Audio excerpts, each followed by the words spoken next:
बिस्मिल्लाहिर्रहमानिर्रहीम। जी मैं अली अवैस बांट, बिल्डिंग न्यू पाकिस्तान से। आज हमारे साथ उसामा सत्तार हैं, जिनकी recently selection as a patrol officer हुई है national highway and motorway police के अंदर। उसामा, सबसे पहले तो आपको बहुत बहुत मुबारक हो आपकी सिलेक्शन के ऊपर। Thank you so much sir. और दूसरा, हम आपको वार्मली वेलकम करते हैं बिल्डिंग न्यू पाकिस्तान के फोरम के ऊपर। Thanks sir. उसामा, इससे पहले कि हम अपने इंटरव्यू को फॉर्मली स्टार्ट करें, मैं चाहता हूं कि आप ब्रीफ इंट्रोडक्शन अपना बता दें।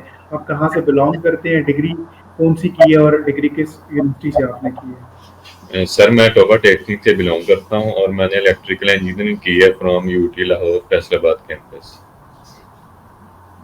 ओके।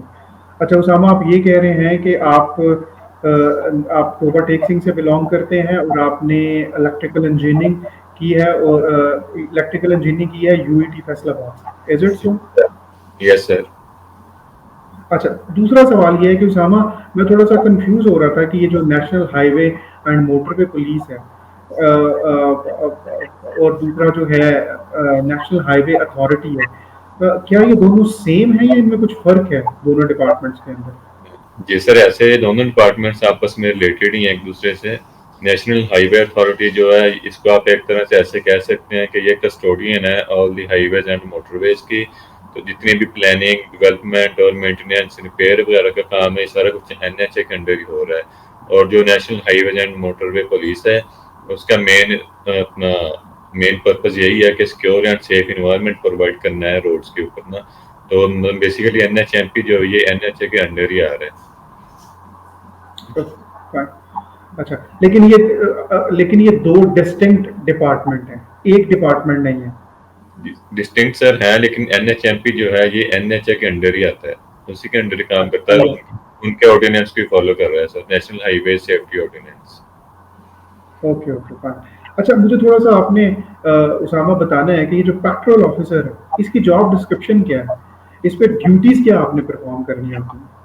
सर जैसा कि आप पेट्रोल के नेम से पता चल रहा है कि पेट्रोल ऑफिसर, इसकी मेन ड्यूटी तो यही है कि मोटरवेज के ऊपर पेट्रोलिंग करना है। तो इसके में आप और चीज़ें ऐड करें तो एक्सीडेंट मैनेजमेंट, ओवर अपना वायलेशन इन लॉज की, ओवर स्पीडिंग वगैरह चेक करना, एंटी क्राइम पेट्रोलिंग, ये सारा कुछ इसी में आ जाता है। और अगर आप आईटी से रिलेटेड हो, आप में आईटी स्किल्स हैं, तो आप ऑफिस बेस्ड जो भी वो प्रोवाइड कर सकते हैं। ठीक है, मतलब अगर आपकी आईटी की स्किल्स अच्छी हैं तो आपको ऑफिस में भी डिप्लॉय किया जा सकता है कि आप वो आईटी का सिस्टम और सारी चीज़ों को मैनेज कर सकें। Yes sir. Okay fine. अच्छा, इसमें थोड़ा सा अगर अब हम आपके इंटरव्यू के ऊपर बात करें तो सामा, क्या आप बताएंगे कि कितने लोग थे आपके पैनल के अंदर, और अगर आपको उनका डेजिग्नेशन या नाम अगर याद हो तो प्लीज आप वो भी शेयर कीजिएगा। जी सर, पैनल में टोटल 3 लोग थे और पैनल के हेड जो थे वो एआईजी थे फ्रॉम एनएचएमपी, और साथ दो दो डीआईजी थे जो उनको असिस्ट कर रहे थे। ओके फाइन, ठीक है। अच्छा, चूंकि आपका ये जो पेट्रोल ऑफिसर है और आपकी जो जॉब है ये ट्रैफिक से रिलेटेड और ट्रैफिक रूल से रिलेटेड और इन सारी चीज़ों से रिलेटेड है, तो क्या इंटरेस्टिंगली उन्होंने ट्रैफिक से रिलेटेड भी कोई सवाल किए या उन्होंने इस एरिया को स्किप किया जब वो आपका इंटरव्यू कर रहे थे? तो जी सर, उन्होंने मुझसे क्वेश्चन किए कि आप ड्राइविंग कर लेते हो, तो मैंने कहा यस कर लेता हूँ। तो नेक्स्ट क्वेश्चन था कि कितनी देर से कर रहे हो, तो मैंने उनको बताया कि 4-5 साल से मैं ड्राइविंग कर रहा हूँ। देन उसके बाद उन्होंने एक दो साइंटिफिक टर्म्स पूछे मुझसे कि सीट बेल्ट बंदे को अगर एक्सीडेंट वगैरह हो तो बंदे को कैसे सेफ रखती है। एंड उसके बाद एक अगला क्वेश्चन था कि ब्लाइंड आई फिनोमिना होता है एक ड्राइविंग में, वो क्या चीज़ होती है। फाइन, ठीक है, क्वाइट इंटरेस्टिंग। अच्छा, थोड़ा सा अगर मैं आपसे पूछ सकूं कि जैसे मैं कह रहा था कि आपकी जॉब ट्रैफिक ट्रैफिक से रिलेटेड है और इन सारी चीज़ों से रिलेटेड है, तो मुझे लग रहा था कि उन्होंने कोई सवाल पूछा होगा। इसी तरह इससे रिलेटेड ये एक सवाल है कि चूंकि आपकी जो डिपार्टमेंट है और आपकी जॉब जो है वो मोटरवेज को, हाईवेज को, एक्सप्रेस वेज को डील करती है, तो क्या इनके ऊपर भी कुछ बात हुई, इनसे रिलेटेड भी कोई सवाल पूछा गया, ताकि जो एस्पिरेंट आने वाले टाइम में प्रिपेयर करे उनको पता हो कि इसके बारे में पूछा जाएगा या नहीं पूछा जाएगा, तो वो अकॉर्डिंगली अपने आप को प्रिपेयर कर सकें? आपसे पूछा गया क्या इसके बारे में? यस सर, डेफिनेटली मुझसे क्वेश्चन हुए इस पर। उन्होंने मुझसे पूछा कि M14 मोटरवे है, ये कहाँ से कहाँ तक है और इनकी टोटल लेंथ कितनी है। तो मैंने उनको बताया कि इस्लामाबाद से DI खान तक है। तो उन्होंने कहा कि इस्लामाबाद से नहीं स्टार्ट हो रही है, इसके आसपास ही कोई जगह है वहाँ से स्टार्ट हो रही है। तो मैं तो सर इस्लामाबाद पढ़ा हुआ था, तो मुझे यही पता था कि इस्लामाबाद से स्टार्ट हो रही है। तो मैंने बोला सॉरी सर, मुझे इस्लामाबाद की पता है। तो उन्होंने कहा चलिए ठीक है, ओके। देन इसके बाद हाईवेज का क्वेश्चन हुआ कि RCD हाईवे है, ये कौन सी हाईवे है? तो मैंने उनको बताया कि N25 जो है उसको RCD हाईवे बोलते हैं। ठीक है, सही है। उसामा, इज दैट ट्रू कि मैंने सुना है कि मोटरवेज के लिए एम का वर्ड यूज किया जाता है, हाईवेज के लिए एन का वर्ड यूज किया जाता है, एक्सप्रेस वेज के लिए ई का वर्ड यूज किया जाता है। Is that so? Yes sir, ऐसे ही है। इन M, N और E के उसके बाद आगे डैश और उसके बाद कोई भी नंबर आ जाता है, जैसे M1, M2, M3 हो गया। बड़ा इंटरेस्टिंग है यार। चले, हमारे भी नॉलेज में इस हवाले से इजाफा हुआ है। तीसरी चीज, आप इंजीनियर हैं, इलेक्ट्रिकल इंजीनियर हैं, तो क्या आपसे आपकी डिग्री से रिलेटेड, इंजीनियरिंग से रिलेटेड भी आपसे सवाल पूछेंगे? सर डिग्री से रिलेटेड जस्ट मुझसे इतना ही पूछा कि इंजीनियरिंग में आपके फेवरेट सब्जेक्ट्स जो हैं वो कौन से थे। तो मैंने उनको 2-3 बताए और इससे ज़्यादा मुझसे कुछ भी नहीं पूछा। Okay, fine. अच्छा, any political question in your interview? Yes sir, favourite politician कौन है आपका, जस्ट इतना पूछा। अच्छा अच्छा, चलिए हम आपसे नहीं पूछेंगे क्योंकि ये आपकी पॉलिटिकल एफिलिएशन है और ये इसको पर्सनल ही रहना चाहिए। चलें, यस। एनी हाउ, नॉर्मली फिर इसके बाद जो चीज़ रह जाती है कि नॉर्मली ये भी पूछते हैं GK से रिलेटेड, पाकिस्तान अफेयर से रिलेटेड, करंट अफेयर से रिलेटेड, इस्लामियात से रिलेटेड, इनसे रिलेटेड भी सवाल पूछे जाते हैं। आपसे भी इनसे रिलेटेड सवाल पूछे गए या यू वर लकी इनफ कि उन्होंने इस जो डायमेंशन है और इस एरिया को उन्होंने स्किप किया while they were interviewing you? Yes sir, definitely question हुए। DIG सर तो जो थे उन्होंने मुझसे कहा कि GK, current affair, Pakistan study and Islamic studies, इन चारों में से आपका फेवरेट सब्जेक्ट कौन सा है? तो मैंने उनको बताया कि GK मेरा फेवरेट सब्जेक्ट है। तो फिर GK में से उन्होंने 3-4 क्वेश्चन मुझसे किए। आपको नहीं लगता उसामा आपने सबसे टफ ऑप्शन को चूज किया?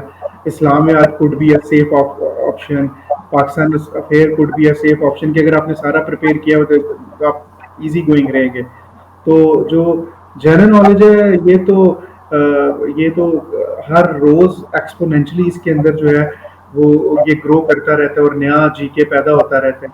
तो आपको नहीं लगता कि आपने थोड़ी सी टफ ऑप्शन ली इस हवाले से? ये सर GK सर मेरा फेवरेट सब्जेक्ट है और मेरी स्ट्रॉन्ग ग्रिप है GK पे, इसलिए मैंने इसी को चूज किया। हाँ, नहीं नहीं, अगर आपकी स्ट्रॉन्ग ग्रिप थी तो फिर you made the right decision. अच्छा, और जी फिर अगर आपने जब कहा कि GK is your favourite subject, तो उन्होंने GK से रिलेटेड क्या सवाल पूछे आपसे?